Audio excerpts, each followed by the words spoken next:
Where does yesterday's future, which is already here, meet today's future, which is about to happen, and tomorrow's future, which could be just minutes away? Welcome to Technology Revolution, the future of now, where host Bonnie D. Graham asks savvy futurists for their predictions about the tech-driven trends that are shaping our future right now. Here's your host, who will take us into the future of now, Bonnie D. Graham. Ooh, into the future of now. That's my co-producer, Ryan Treasure. I love that. Now. Welcome. I'm going to try not to sing a little song to open the show today. Those of you who, I won't say are boomers like me, but I just said it, might remember this. How much is that doggie in the window? The one with the waggly tail. How much is that doggie in the window? I do hope that doggie's for sale. My voice teacher wouldn't be too mad at me for that. 1953. Reached number one. Patti Page sang it much better than I could. It reached number one on the Billboard and Cashbox charts. It sold more than 2 million copies. And then a woman named Lita Rosa sang it in the UK. She got to number one, the first woman in Britain to reach a number one chart-topping song. And it was the first song with a question mark in the title to ever reach number one. That sort of sets us up for the topic today. But now let me get more serious. I have a couple of quotes from an article in USA Today. So listen up. Pet adoptions. So we're not talking about selling. We're talking about adoptions. Pet adoptions are way up amid the coronavirus crisis, even with shelters closed to the public. That's the first quote. Let me read a little more.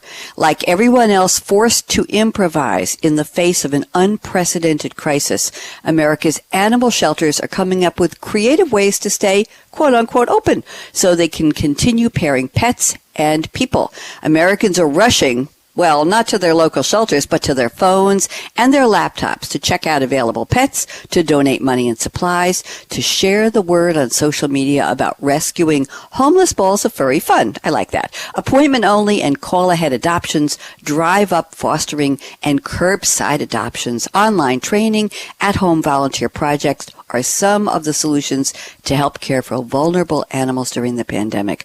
Wow. So we're talking about pets. We're talking about adoptions. We're talking about technology. It's a big topic. We're going to try and get our arms and our paws around it. I have 4 wonderful panelists today. They're all pet lovers and adopters, and they're all actors. And thank you to a lady who was on a couple weeks ago with me, Laurie Hamill, New York City-based actor. I've known her for years. She's been on my TV and radio shows. And Laurie assembled this panel. So we will have Laurie Hamill, we'll have Samantha B. Northart, they'll all introduce themselves, Neil Mayer, and Shirley Ann Kalajian. I got that right, Shirley Ann, for their take on how much is that doggie in the window, technology, and the future of pet adoptions. Welcome. I'm Bonnie D. Graham. I forgot the fourth welcome. Welcome. There we go. Laurie Hamill, you're up first. Please introduce yourself briefly in case there's one person in our worldwide listening audience who doesn't know you already. Laurie, give us a brief bio of your acting career and then tell us, what does this topic mean to you? How much do you love adopting pets? Go ahead, Laurie. Hi. Well, I'm so happy to be here, Bonnie. First of all, thank you so much for having us today. And I'm so glad this topic is up because I know it's near and dear to all of our hearts. And I'm an actress in New York City. I did a lot of stage, including Broadway. And now I'm mostly working in television and film and voiceovers. I love doing all of that. It's just a real joy. And also, I've written a couple of books for actors, so that's been really fun, too. This topic is near and dear to my heart because we have 2 little kitties that aren't kitties anymore, but they're big and grown up, and I love them so much. And we got them from a wonderful rescue center out here in Queens in New York, and it's called For Animals Inc., FORANIMALS Inc.com, and people can find that online. But the reason I'm talking about them is because of the joy that I have with these 2 rescue cats that have just made my heart sing. And even though they're a pain in the buttsky sometimes because, they're rascals, who would have it any other way, right? They just bring so much joy. And I have to say, especially during this time, it's so wonderful to have these 2 loving beings in our space that we just adore. So the other thing I just want to say is that originally we were just going to get one cat, and then their policy is you got to get two because they need a companion. Didn't know that. And I'm so glad we did because they have each other. They're the only two that are of that species in the house, and they really are happy to see each other. So anyway, I'm thrilled to be here, and I love these guests. These people are so wonderful. Just so happy to be here. Thanks for having me. Thank you, Laurie. And I want to tell you, when I was looking for images to use on Twitter, I know Samantha is on Twitter at We Are the Pup Pals. I got that right, Samantha. I didn't find Twitter handles for the others of you, but I found a picture on Unsplash, Laurie. Unsplash.com is where I get my images for tweeting. And I just happened to pick a picture of it looks like an antique mantelpiece above a fire, way up at the top near a ceiling. And there are two cats looking at the camera, and one is a dark cat on the left and a white cat on the right, and they're just looking out at you like, well, what do you want from me? And now I'm thinking, maybe you sent me this picture, and I thank you for that very much. Let's move around the table. We want to get to know our other three panelists. Samantha B. Northard, welcome to Technology Revolution. Tell us about your acting career a little bit, and mostly about your love of pets and what you're doing with adoption. Samantha. Thank you. Thank you so much for having us here today.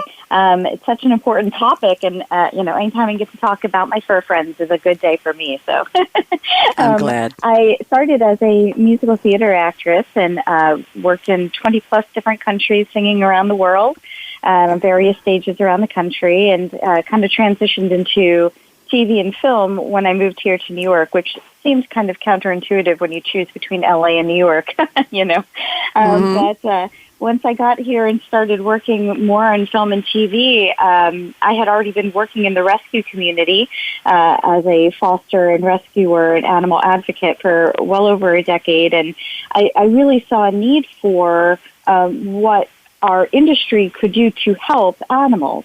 And so we slowly created what is now the nonprofit Pup Pals that helps rescue and foster dogs around the country get adopted faster using video. And it really just gives you an opportunity to see some of these, what we call highly adoptable but overlooked. The animals that are wonderful, wonderful companions that are just looking for their perfect forever home. And sometimes it's hard to see in a shelter situation or just from a picture or a bio. I mean, it's great to know, like, they like to run around and play with a ball. But when you see a video of them interacting with people and other dogs and see what the quirks of that specific animal are, it really helps you prepare better for a lifetime adoption, a forever adoption. So that's what we've been working on. Samantha, so nice to meet you, and I admire your passion for this and your work, and I know we're going to have a lot to hear from you when we get to the predictions part of the show. So thank you for taking time out of your busy day to be with us, and now let's move one more seat around the table to, I can't call him Mr. Mayer, it's Neil Mayer, and I promised I wouldn't say that because that's not the show. Neil, N-E-A-L, let's start with that. Neil Mayer, M-A-Y-E-R. Welcome. Neil, tell us a little bit about your background. I see some major Broadway titles in your bio, sir, and tell us what you have to do with animal rescue and adoption. Go ahead, Neil. Sure thing. Hi, Bonnie. It's so nice to meet you, and it's Thank great you. being here with these panelists because I'm actually very good friends with all of the other panelists, too. We've known each other for quite a long time. I am an actor living in New York City. I've done everything from Broadway, where I was in Les Miserables. I've toured the country with Priscilla, Queen of the Desert, done a lot of regional work, done TV work like sketches for Jimmy Fallon. But what I'm here to talk about today is really my passion, and it is animal rescue. Anyway, almost 2 months ago, as our current COVID-19 crisis was settling in, I realized that a lot of jobs in the acting field were being canceled, and I was going to have some time on my hands. Our last rescue dog, Lola, had passed away around 6 months before. And as I was looking on Facebook, I saw a post from my friend Samantha, who's here with us today, and saw that there was a real need for fosters at this time. I connected with her and a great group called Louie's Legacy to put in an application to foster a dog. And since my husband and I had experience with larger dogs, particularly pit bulls and pit mixes, we were quickly put in touch with a dog at the nearby Yonkers Animal Shelter. And That is an amazing shelter, by the way. It's the little shelter that could. They do everything they can for animals.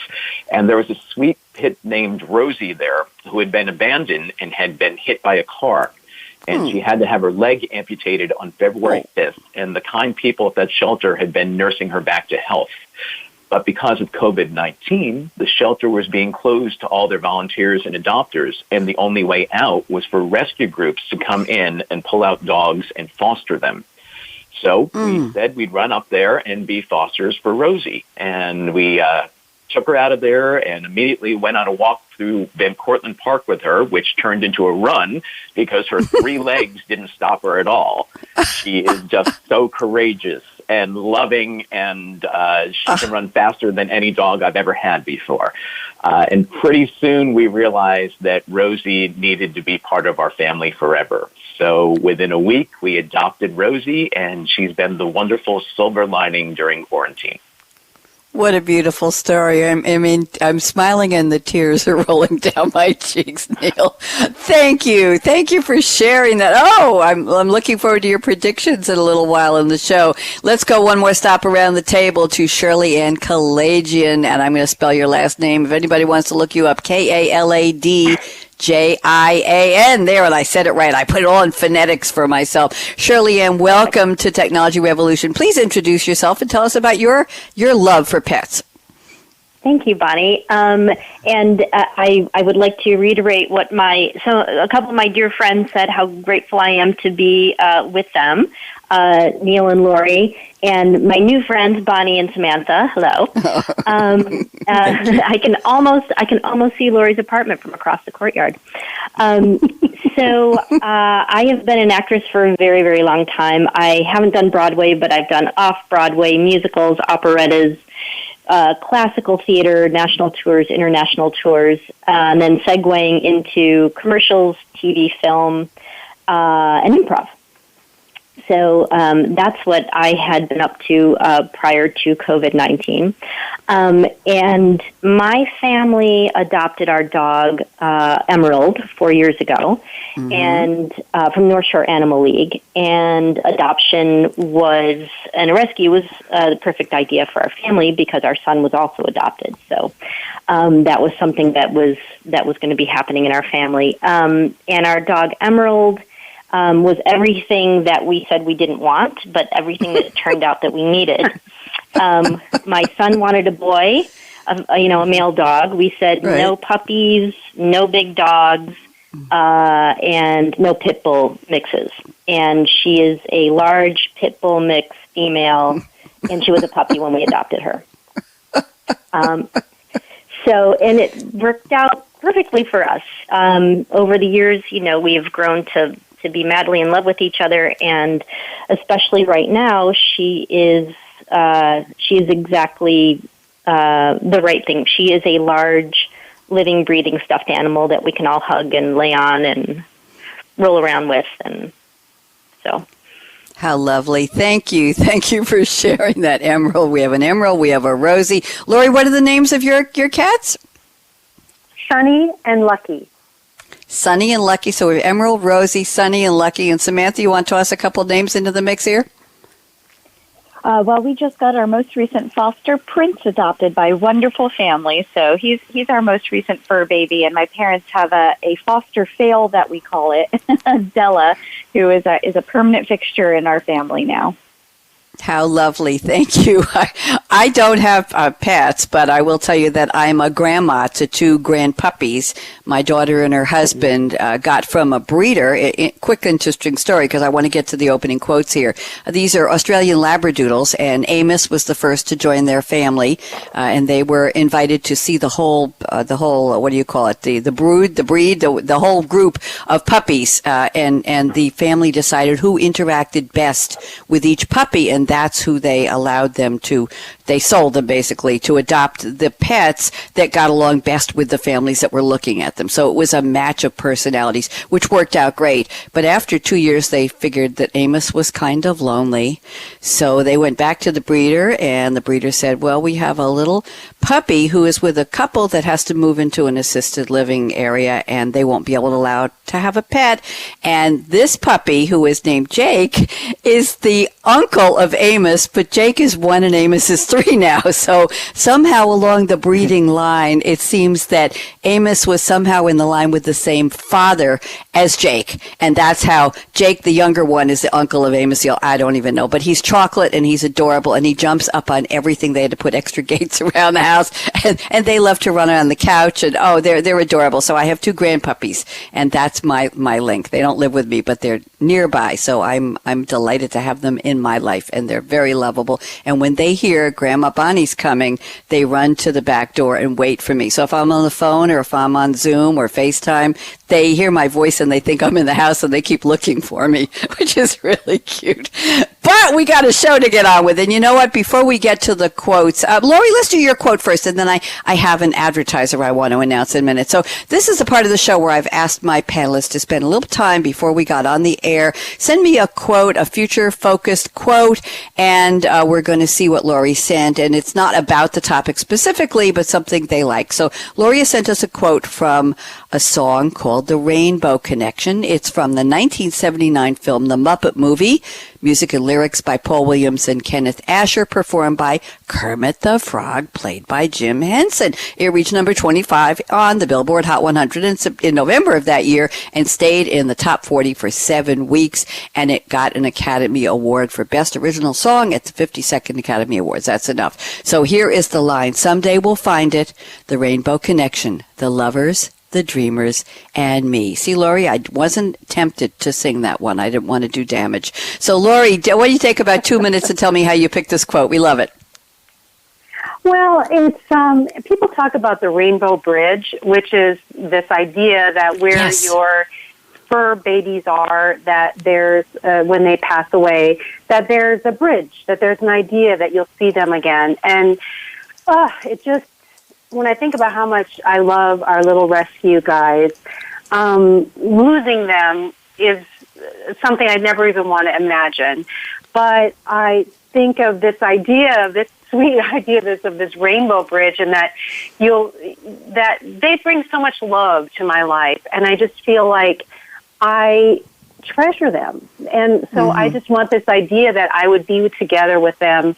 They're the most sweet, innocent, mischievous, loving kinds of creatures that you could possibly have.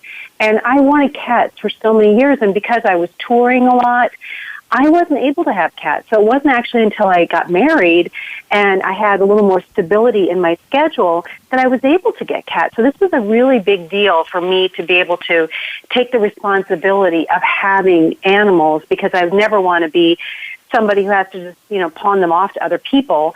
And this has just really created such a great space in my life. And I just love that quote because it kind of brings tears to my eyes, how much they mean to us, but that we would see them again. So that's why someday we'll find it, the rainbow connection, the lovers, the dreamers, and me. And I can't sing like Kermit, but I can sing like me. And I also sing to my cats sometimes, but they don't really like it that much. That was lovely. Thank you. At least you didn't make me sing it. I appreciate that. Okay. Now it's time for me to welcome our sponsor, and then we'll get on. Samantha, you're next up with the quote. So welcome to our sponsor. They've been with us a couple of weeks now, ExpressVPN. So let me tell you about them. Being stuck at home these days, you probably don't think much anymore about internet privacy on your own home network. Do you believe that if you fire up something called incognito mode on your browser, no one can see what you're doing? Wrong. Even in incognito mode, your online activity still can be traced. Even if you clear your browsing history, don't we all try that from time to time, your internet service provider or ISP can still see every single website you've ever visited. That's why even at home, I never go online without using ExpressVPN. It's spelled exactly how it sounds. ExpressVPN makes sure your ISP cannot see the sites you visit. Instead, your internet connection is rerouted through ExpressVPN's secure servers. Each ExpressVPN server has an IP address that's shared among thousands of users. Get the idea? That means everything you do is anonymized and cannot be traced back to you. ExpressVPN also encrypts 100% of your data with best-in-class encryption. You deserve nothing less than that, so your information is always protected. Use the internet with confidence from your computer, your tablet, your smartphone. ExpressVPN has you covered on every device. Simply tap one button and voila, you're protected. ExpressVPN is the fastest and most trusted VPN on the market, rated number 1 by CNET, Wired, The Verge, and countless more. So here's the call to action. Protect your online activity today with the VPN we trust to secure our privacy. Visit my special link at expressvpn.com/techrev. I'm going to spell all that for you. And you can get an extra 3 months free, FREE, with a 1-year package. So it's EXPRESSVPN altogether.com/ and the code for this show, TechRev, TECHREV. expressvpn.com/techrev to learn more. Thank you. Okay, back to our panelists, Samantha B. Northard at the Pup Pals. Let's see what quote you sent me, Samantha. I'm scrolling down as fast as I can in my notes, and you sent me a quote from Harry Potter and the Half-Blood Prince by J.K. Rowling. This is a 2009 fantasy film directed by David Yates and distributed by Warner Brothers Pictures, based on J.K. Rowling's 2005 novel of the same name. The film is the 6th installment in the Harry Potter film series. It follows Harry Potter's 6th year at Hogwarts. Hogwarts, as he receives, you can tell I don't know much about this, he receives a mysterious textbook. He falls in love, and he attempts to retrieve a memory that holds the key to Lord Voldemort's downfall. And of course, Daniel Radcliffe played Harry Potter. We'll leave it at that. Here's a quote. You sort of start thinking anything's possible if you've got enough nerve. Ooh, Samantha, I like the quote. What does it have to do with our topic today? Oh, it has to do with so much, I think. The idea of animal rescue and the overwhelming need for it in this country especially always seems like such an insurmountable issue. And I found that if you just really lock into something you're passionate about and see a need, that you just have to start with one foot in front of the other. Just get that nerve, get going in the right direction, and start doing the most good you can as soon as you can.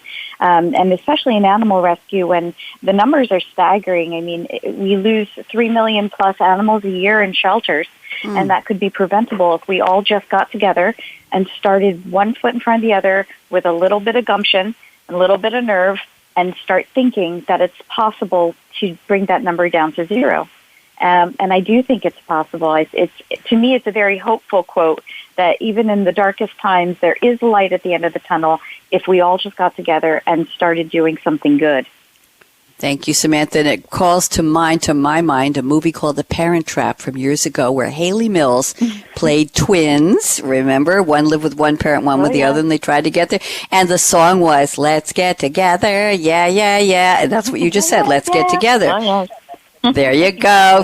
This is a singing show today. Thank you. Let's move around to Neil Mayer. And Neil selected a quote from Kinky Boots. I saw that on Broadway, as well as Priscilla, by Cyndi Lauper, and the song is Just Be. Anybody doesn't know, Kinky Boots, 2013 Tony Award winner for Best Musical and Best Original Score, written by the 1980s pop icon, very much with us today, and I love her pink hair, Cyndi Lauper. Everybody remember, Girls Just Wanna Have Fun. The closing number features the entire company with multiple solos weaving from funk to pop in breathtaking fashion. Whoosh! The positive text encourages us all to be who we're meant to be. Here's the quote. You can change the world if you change your mind. Neil, how'd you pick this quote for us today? Well, it's in the finale of the musical Kinky Boots, and it sums up how when people accept people that are very different from themselves, their worlds can really open up and become amazing. And I relate this quote actually to pit bulls and pit mixes, because I think that they are very maligned dogs. A lot of people are very afraid of them, and I know that personally because 23 years ago, I was doing volunteer work for the Humane Society of New York, and I was working with a bunch of little dogs, and one day they said, okay, we want you to go in with Cassidy, this pit bull over there, and take her out for a walk. And to be honest, I was terrified. I had been hearing horrible things about pit bulls, and I was really nervous, and someone had to actually walk me in to get the dog out. And as I'm walking this dog, I realized, oh my God, this is an amazing, just sweet dog. And then over the years, I wound up spending more and more time with pit bulls, and we're now on our third pit or pit mix that we have actually lived with here. Rosie is our third one. And I realized how fantastic these dogs are. They just want to please. I think that if you're a terrible person and want to train the dog to do something terrible, maybe that can happen. But they just want love, just like the rest of us. And so that's why I connect with this quote. You can change the world if you change your mind. Thank you. Words to live by. Laurie knows I usually say I want to crochet it on the side of a pillow, so I have it. Great quote. Thank you very much. Shirley Ann Kalajian has sent us a quote from Kinky Friedman, and I knew who he was. Richard Samet Kinky, that's his nickname, Friedman, born in 1944. I get to call him a young guy. I don't know about the rest of you. Well, young guy, what can I say? American singer, songwriter, novelist, humorist, politician, defender of stray animals, and former columnist for Texas Monthly, who styles himself in the mold of popular American satirists Will Rogers and Mark Twain. And Kinky Friedman was one of 2 independent candidates in the 2006 election for the office of Governor of Texas. He got 12.6% of the vote, came in 4th in a 6-person race, but what can I tell you? He also was chosen, I don't know if you know this, Shirley Ann, he was chosen at age 7 as one of 50 local chess players to challenge U.S. Grandmaster Samuel Reshevsky to simultaneous games in Houston. Reshevsky won all 50 games, but Friedman was by far the youngest competitor, and Friedman had a band called King Arthur and the Carrots while he was a student at the University of Texas, and they poked fun at surf music. Oh my, here's the quote. Money can buy you a fine dog, but only love can make him wag his tail. Shirley Ann, cool quote. How'd you find it? Well, I looked on the internet, and until I found something that spoke to me. And I think it says a lot about adopting a pet that you might not expect, like a pit bull mix. Or, going to going to one of the shelters and rescues like what we did, and getting an animal that you had no idea you were going to get, and being open to that. And it kind of matters more about how much love and attention you put into your animal than what kind of animal you get. Because what you put in, like any relationship, what you put in is what you get out of it. Very well put. Thank you very much. I love the quote, and thank you for bringing that to us. All 4 of you picked great quotes. We're going to Zoom, no pun intended. We're not on Zoom today. We're actually on Voice America Business Channel. I'm coming to you live. And if you're just tuning in, this is Technology Revolution, the Future of Now. I'm Bonnie D. Graham, and we're talking about technology and the future of pet adoption. And I started out with the song, How Much Is That Doggie in the Window? Hit a bad note in there. But you get the idea. I have 4 actors who are also pet lovers, pet adopters, pet advocates, and they are Laurie Hamill, Samantha B. Northart at Pup Pals, Neil Mayer, and Shirley Ann Kalajian. Now we're going to dive into our predictions portion of the show. Each of my panelists graciously sent me 4 predictions on the topic. I'm going to read one from Laurie first. Laurie, take about 2 minutes to tell us more about what it means, and I'll pick one from Samantha, one from Neil, one from Shirley Ann, and we'll go around the table and see how much we can cover. So Laurie said the following. Here's prediction number 1. There will be more awareness and prevention of unwanted litters through online information. Laurie, tell us more, please.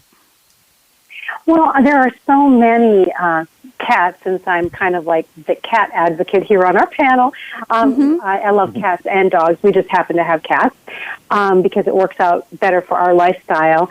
But I do love dogs as well. I would live on a farm and just have a whole bunch of animals. I just love animals. But anyway, like for instance, the place where we got our rescue animals from 4 Animals, FOR Animals Inc.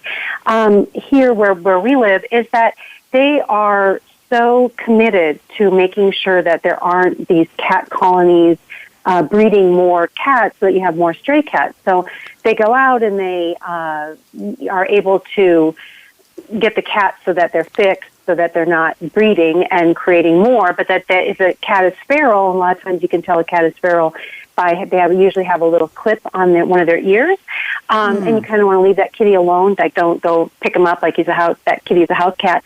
But to honor like that they are outside cats, but then to also have them spayed and neutered, so that they're not creating more, but that there is help for those cat colonies. So I think that sometimes people don't really know that if you have a cat colony somewhere in your neighborhood, you could call someone like For Animals Inc. or other places and get some help so that you're not going to have a continual breeding of those cats, but that they actually have food and some kind of shelter, and that these organizations do help so that the kitties that are living outside still can have a good life. And Laurie, thank you for that. When you say through online information, is there a place to post a picture of that? Hey, I live at Madison Avenue and 42nd Street, and well, God forbid, I live at Madison Avenue and 92nd Street, and here's a litter of feral cats, and take a picture and post it somewhere. Is that something that's involved in this? I think that what they could do is write to, like if someone's in New York City, or even they do this nationwide, is to write to For Animals Inc., FORANIMALS, Inc.com, and there's a contact on their website, and you can tell them what's going on. I'm not exactly sure how it works with sending in a picture, but at least you'll be talking to somebody who can help mobilize this. And that someone who's already involved in it. And I feel like For Animals just has a really good heart. Obviously, they're where we adopted from, so of course I love them, and I love our little kitties. But, it's a way to get it started, because if you just ignore it, it's not going to go away. Yep. Thank you, Laurie. Let's move on to Samantha. I'm looking at your prediction number 2, Samantha. I want to go there. This is interesting. You say the future of microchips connected digitally to all medical records and full history, with microchips being mandatory at 8 weeks for, expand this for me, Samantha. What kinds of pets? Is it all pets? Who puts the chips into them? Give me a background. I don't know anything about microchips, so tell us. Okay, great. So microchips are smaller than a little grain of rice, and they get inserted just around the shoulder blade area of house cats and dogs. And they're incredibly helpful. Let's say your dog is out on a walk, something spooks it, slips out of the collar and goes running. Now you can't find your pup. And yes, of course, we want to engage the neighborhood and get signs up. But if they get brought into a shelter as a lost animal, all that shelter has to do is scan the microchip, and it has the information for the owner. And so you can call and say, hey, we found your animal. It's a great way to be able to make sure that your pet is safe in case anything goes wrong, because you plan for the things that go wrong, not for the things that go right. And what is very helpful about a microchip, too, is that you kind of get a little bit of a trace with rescue animals. Sometimes there's no real way to know what their life was prior to coming to you. Sometimes that's not a big issue. Sometimes it can be. And so if you have a little bit more of a background, starting when puppies are weaned from their moms, or kittens are weaned from their moms and go into their own wonderful forever home, it might be a little bit more helpful, certainly as they get older and you want to be more preventative in medical care, or want to be able to know, for instance, when we get animals into rescue from transport, pulling from high kill shelter areas around the country, oftentimes we just have whatever that rural shelter has written down on a piece of paper as their medical history. That can cause problems, especially if they have an underlying condition we're unaware of. It can be very expensive for rescues. It can put the animals through medical procedures or treatments that they don't necessarily need to endure because they've already done it and we just don't know. And that can happen with spaying and neutering, where if, as Laurie mentioned, with some of the trap, neuter, release programs for kittens, they'll either clip the tip of the ear, or they'll now are doing with cats and dogs a little tiny tattoo on the inside of their thigh that shows that they've already been fixed. But if they could, when you're intaking an animal, just scan for a microchip and have it pop up and just say, in addition to, this is the phone number for the owner, if it could say something like, neuter date, and here's when it was, you go, okay, well, I don't have to cut into this animal to try to help them. I've already done that. We've already taken care of that. They're good to go and they're ready to go. And you could have things like the Rabies Vaccine, which is required by state law, put on there. so you're not over-vaccinating. It could even include things like when their last heartworm or flea tick preventative treatment was, so you're not putting more chemicals into their body that can cause things like neurological conditions if you over-medicate, if you do it too close to the time frame. And so it's just a really great tool that already exists, but I really envision that becoming something that is utilized more and in a more thorough way that allows for the real history of the animal. I mean, obviously they can't tell us their story, but perhaps that would give us a little bit more insight on what they've already been through, what medical issues they're working with, and what they've already had in terms of preventatives, and just make adopters more informed adopters for the health of their fur babies. Thank you, Samantha. Now I know everything I needed to know about microchipping and everything else. I like the idea of the tattoo on the inside of the thigh. I did not know that. I have to talk to my daughter about what my grandpuppies have. Let's move on to Neil Mayer. Neil, I'm looking at prediction number 1. I like this one. You say the number of rescue organizations will increase, resulting, I'm inserting the word happily, in animals spending less time in shelters and more in foster homes on their way to adoption. Neil, tell us how this is going to happen or where this is going to happen. Well, we can see that it already is happening. It's remarkable that during this whole COVID-19 crisis that shelters across the nation are being emptied out and people are taking in dogs as fosters and cats and all kinds of other animals, rabbits, whatever. We'll see that, for example, a few years back during Hurricane Sandy, I did some rescue work with the Humane Society of New York, where we would go out to Long Island and get more dogs that were in overcrowded shelters there and try to bring them back to New York to adopt out. And it wasn't quite as easy then. Now there are so many different rescue organizations like Louie's Legacy that we got Rosie through, that Samantha connected us with, or Rebound Hounds Rescue, another fantastic local agency out there that we got our dog before. And what those dogs do is they connect through all different types of social media, through Facebook, through different things on the internet, through Instagram. They put out the stories out there. And during these last couple months, because of all these posts out there, people were like, yeah, you know what? It would be a good time. We have the time now. We can foster.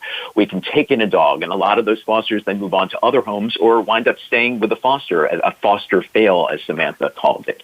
Mm-hmm. I think this is the wave of the future, these different groups that are going to try to get the animals out of those shelters as quickly as possible and into the homes of people that can really help them out. Thank you very much, Neil. Shirley Ann Kalajian, I'm looking at your predictions. I like number 2. We haven't talked about that yet.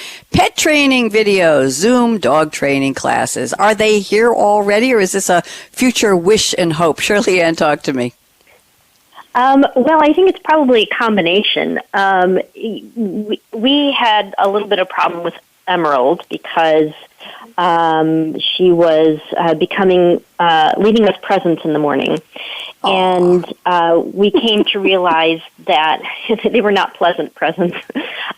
We came to realize that she was probably absorbing some of the stress that we were going through. And because she had never had problems before, so I went and asked Dr. Internet Vet about what possibly could be the problem, and with my research, they were saying, she's probably stressed, and some things that you can do in order to help alleviate her stress, and we did it, and it seemed to have worked out. I think, God willing, and I'm touching wood here, we will not be sheltering in place for much longer. Mm-hmm. However, there are Zoom classes are happening all over the place. I'm teaching Zoom classes, and those are a really helpful, wonderful way to connect with other people and to get information. I go to webinars. I go to all kinds of different conferences, and I think what a great way if we still have to continue to socially distance, we still have to take care of our furry friends. We still have to train them. We still have to make sure that they're being taken care of. Medical doctors' offices now are doing Zoom calls. So it's a great way to, to get information or to take classes while being safe, while maintaining a safe distance. Thank you. I have a question for you, Shirley, and I want to interrupt because my question is: Are the dog training, etiquette, politeness, obedience, are these for the dogs to watch and be trained? I'm sorry, I know this sounds silly, or is it for the parents to get training in how to train the dogs? Because I know my dogs can't see me on social media; they can't see me on a FaceTime call. They look at the screen and they're not able to hone in on my face. They don't know it's me. So. What's the is the technology for the parent, for the humans, or for the pets? I am curious. I would say pretty much any dog trainer will tell you they are training the parents. Okay. They are Thank you. Because we do. We have a friend who's a dog trainer, and the dog trainer can train the dog, but if the parents are not trained, then once the dog goes back home, then everybody falls back into their same old bad habits. So absolutely, it is to train the parents. Thank you very much. I didn't mean to interrupt you, but I had to ask because we go through this every time we FaceTime or do a Zoom call. Thank you. Laurie, let's go around the table. We have a little bit time left. I'm looking at your prediction number 3 and 4, and they overlap, so I'm going to read them together. You say there will be more awareness of rescue animal adoptions through the use of the Internet, and you say people will be using social media to highlight animal rescue and fostering, and this will continue to help getting animals into forever homes. So is this something that's already here, Laurie? Do you think there will need to be some training by organizations like For Animals Inc., the one you used, in teaching people how to, post pictures of the rescue pets, or what do you think? Well, I think that it's just going to increase. I think it's like really something that can go hand in hand with moving forward to help. If the goal is to get unwanted pets into forever homes, then that goal, I believe, is being facilitated by the use of social media. Now, part of it is because who can resist a cute animal on social media anyway? So you're seeing these beautiful cats, these beautiful dogs, a parrot, as Neil brought up, a rabbit. But, you're seeing these animals, and I think that even through social media, even though there's that barrier there, that you're not seeing them in person, there's something that warms your heart when you see them. And I think, so that in particular, like how many pet stories we have already on the Internet, but then combined with information about, and we need fosters for cats and dogs and animals that need a home right now. And I think also just people putting out their personal stories of their love for their fur babies. It helps, I think, to connect in other people what they might be able to do or want, a need that they may have that will get fulfilled by having a companion in their home. And especially now when we are all dealing with isolation, sometimes I just feel like having this energy in the house where there's a little animal that is running through from one room to another, and it almost like breaks up the energy, if you will. So I just really think it is already happening now. It will go hand in hand, and I believe that awareness, especially through friends on different social media platforms, helps to maybe spark an interest in somebody without, I never thought of that before. They need my help, or I could just do it temporarily to foster. Boy, isn't that cool? And that all happens because of our interconnectedness, even during this time of isolation. Thank you, Laurie. I love the way you put that. Samantha B. Northart, let's look at prediction number 4. This is something we haven't covered, I don't believe. National Registry Background Web Access for Do Not Adopt, Do Not Abuse, Do Not Neglect to protect animals nationwide using constantly updated Internet technology. Samantha, take about 2 minutes because we're getting short on time here. And what does this all mean? Yeah. So that's actually a big problem in this country is abuse, neglect. It's part of the rescue network. That is the sad part, unfortunately. But what happens is because there's no connection between the states and all of the legislature for anti-abuse and anti-neglect laws are state laws. They're not national laws. What happens is you could have somebody who has, let's say, a fighting ring, which I know can be a specifically pit bull-faced issue because they are, as Neil mentioned, very smart, very loyal, and sometimes that's unfortunately to the wrong people. But when you're talking about a rescue community, the goal is to stop those things from happening, to shut down things like fighting rings, or to shut down the hoarding situation where you find 50, 60, 70 animals on a property in very bad conditions. And a lot of rescue time is devoted to those kinds of situations. And so if we had a national registry where if you are convicted of animal abuse or extreme neglect, you were put on a do not adopt list, it would prevent somebody from being able to go one state over and adopt from a local shelter another sweet, loving animal that just wants a forever home and put them into harm's way again. It would reduce the number of animals that need to go into rescue for such sad reasons.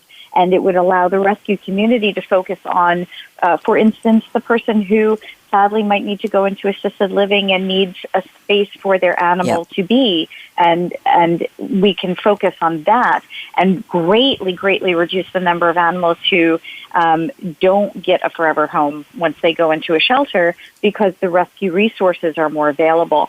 And that's one of the beautiful things of technology is to be able to have this nationwide network that anyone could access in the blink of an eye and to be able to find out if somebody has maybe not the best of intentions and prevent an animal from going into a bad situation. So I think that really is going to be the direction we go as more people become aware of what's going on with animals in this country and trying to be an advocate for them and seeing what wonderful love givers they are, furry balls of love. Thank you, Samantha. I love that. We're very short on time. I want to hit two more predictions quickly. Neil, I'm looking at number 3. Shirley Ann touched on this briefly, but it's in your list too. So telemedicine will become a very common veterinary practice. How do you have a dog hold still or a cat so that the vet can look at them on telemedicine? Neil, give me about a 90-second answer, please. I think it can definitely be done. I actually train medical students for different places like Columbia or Cornell on how to use telemedicine and Zoom conference calls talking to humans. But it's going to be happening with vets also, especially during this particular time. You can't bring your animal into a vet. If you do, you're standing outside. A vet tech comes and gets your animal and brings it in. And then I've been standing outside talking to the vet, talking through different things. Like I would send questions in and we talk through it. I think eventually this is going to develop into being a Zoom call where you're going to say, my dog has this particular problem. I've noticed this in the stool or whatever is happening. Talking through, they may tell you to like lift up the lips. They may ask you to do a few different things when you can't get in. And I think it's just going to be the wave of the future. You obviously are going to have to go in for certain things. Sure. But on certain questions, it's going to be easy to do it on Zoom. Thank you very much. And one more, Shirley, and we're going to squeeze in, and then I have to start closing out and doing all my gratitude shout-outs. So, number 4, Shirley Ann, just take 60 seconds, please. Pet food. You say pet owners will be able to put in data about their pet and get the perfect food plan for that pet. Shirley Ann, 60 seconds. What are you seeing here? Well, I think it's wishful thinking on my part, and maybe it's already happening. But, you know, we all have to do trial and error in terms of what our pets can eat and what they can eat. And especially with my dog, who has a very sensitive stomach, we've had to do a lot of trial and error. And I think it would be really wonderful if we could, I don't know, maybe do a blood test or something and send it in and have somebody who, you know, much smarter than me, kind of input it and then spit back, here's the perfect meal plan for your dog so that she, you know, she lives a long, healthy life. So I think that's wishful thinking on my part. Well, I like it. I like the wishful thinking. I think that's a good direction, and maybe somebody will get inspired to. They're going to call you up, Shirley Ann Kalaji, and they're going to say, hey, Shirley, I love your idea. Let's get together and let's talk to Samantha about Pup Pals. Let's see if we can put this all together. So if you came back on in a year, it might be something we could talk about. Thank you for that. I have a quick call to action repeat for our special sponsor today, ExpressVPN. I already told you what they do, what they're all about. So protect your online activity today with the VPN we trust to secure our privacy. Visit my special link at expressvpn.com/techrev. Yes, I'll spell it again. And you get an extra 3 months free. Who doesn't love that on a 1-year package? So it's EXPRESSVPN PRESSV as in Victor, P as in Paul, N as in Nancy, VPN.com/TechRev. TECHREV. That's short for Technology Revolution, the show. ExpressVPN.com/TechRev to learn more. And I have a special thank you. Laurie Hamill, you just keep delivering for me, lady. I had you get me some people on my Monday night radio show, and there they were, and here you are. I think this is your second time on Technology Revolution, and I'm so grateful that you have confidence in my abilities as a broadcaster to bring your good friends here. So thank you for the introduction to Samantha B. Northart, for the introduction to Neil Mayer, and for the introduction to Shirley Ann Kalajian. Laurie, what's going on with you? Anything special you want to say to your friends for being here? I'll give you 60 seconds before we wrap. Well, first of all, what a wonderful group. Thank you so much, Shirley Ann, Samantha, and Neil, for your heartfelt, beautiful information. And I just want to say to all of us, let's hang together and go through this. It's a lot easier when you have furry pet friends. So if you're thinking about that, please look into some of these organizations you've heard about today. And also to, of course, just be patient with yourself and with each other. And I look forward to when we can get back to what we should call real life. But I'm really happy to be here today. And thank you, Bonnie, so much for trusting me to bring my beautiful friends to your format. And I'm so happy to be here. My pleasure. I really appreciated all the work you all put into it. And I want to do a shout out to all of your furry friends and tell them, I won't say Grandma Bonnie because I only have 2 grandpuppies. I'll say Aunt Bonnie says hello. Meow, meow, woof, woof, to whatever the language is. So I'm going to say a shout out to Ryan Treasure, my co-producer at World Talk Radio, Voice America. He's the VP of Voice America Radio and always does a wonderful job. Aaron Keller, my engineer extraordinaire. He's a young man, but he's got nerves of steel, and he's old, wise beyond his years after working with me on so many shows. I appreciate that. Thank you again to Laurie Hamill, to Samantha B. Northart of Pup Pals, to Neil Mayer and Shirley Ann Kalajian. Find them somewhere if they're in a show, in a play, in a TV show, and you could say, I heard them on Bonnie's radio show. Isn't that a wonderful thing? So to our listeners, I hope you're being safe. I hope you're being smart. We know that states and cities and communities are reopening. Think twice before you get bold and daring, and think about protecting yourself and the people around you, and especially those you love. So be smart, be safe, be well. Thank you for tuning in to Technology Revolution, the future of now. And remember, if somebody tells you the future is already here, that was yesterday's future. It doesn't have too much to do with us. We can make the future of today the future of now, because it didn't happen yet. So you're all an important part of it. Do something good. Bonnie D. Graham signing off. Have a great day. Bye-bye. When it comes to business, you'll find the experts here. Voice America Business Network.